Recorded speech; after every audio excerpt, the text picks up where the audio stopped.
個更開心，只等你講。其實大家早已嫌大家給不忘，恨又多一點碰撞，然而無聊事講把金打交對方。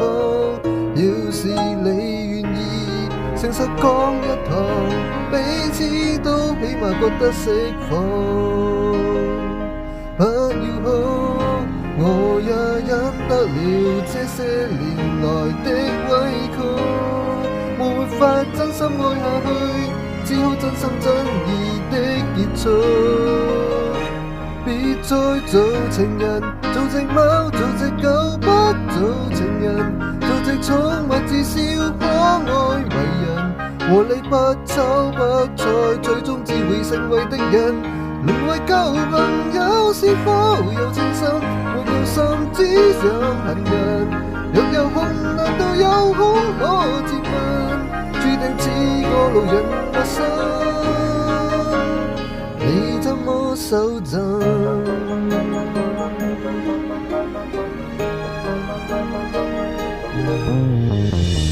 長期被逼戀愛也真比失戀更慘，長期扮演若無其事先更困難，是我轉燈反應慢，明明為時10萬拍一早該要攤。再像我伴侶，熒幕多一眼，一生都將會記得今晚。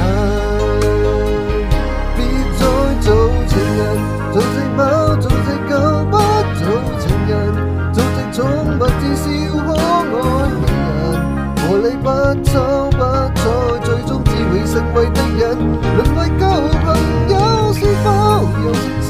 沒有心，只像恨人。若有空，難道有空可接吻？